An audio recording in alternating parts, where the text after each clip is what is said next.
To create additional staff roles, you can either start from existing customers or you can add new customers and turn those customers into administrators.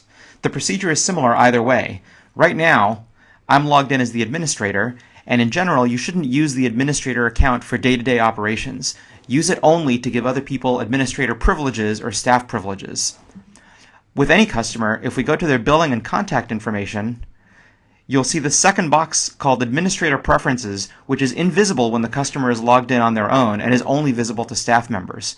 One of the properties you can set on any customer is what level of privilege they have. Customers who create their own accounts by purchasing tickets are patrons. They don't see any of the administrative functions. Consult the documentation on our website to understand the difference between the different privilege levels. Generally speaking, the box office manager can do anything that the administrator can do except for setting sensitive options such as Stripe API keys. With that said, suppose we had an existing person in our database, Leo Alvarez, and we wanted to make Leo a box office clerk. I begin by typing Leo's name into the search box, and the autocompletion found Leo for me. Notice that the display now shows that I've switched to acting as customer Leo Alvarez, and I'm looking at Leo's billing and contact information. Leo is just a regular patron, but as soon as I set Leo's status to box office manager and save my changes, I've now made Leo a box office manager, and whenever he logs in, he'll be able to do anything that the box office manager could do. Suppose the person that you need to make a staff member is not already in the system. In that case, we go over to the Add New Customer button, and I'm going to add a new customer.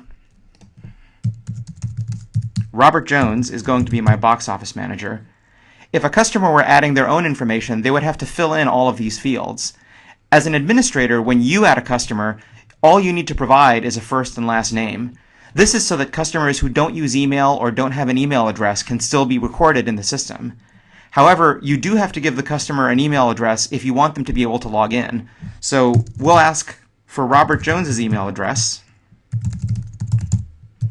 and we'll assign Robert an initial password, which we'll convey to him by phone. We'll create his account, and now that he's been created and we're acting as Robert Jones, once again, we can scroll down and decide what privilege role we want him to have.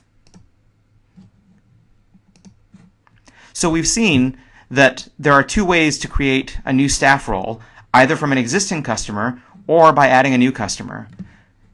For existing customers, if you start typing the first few letters of their name in the search box, a list of matching options will pop up, and you can just choose them from the list.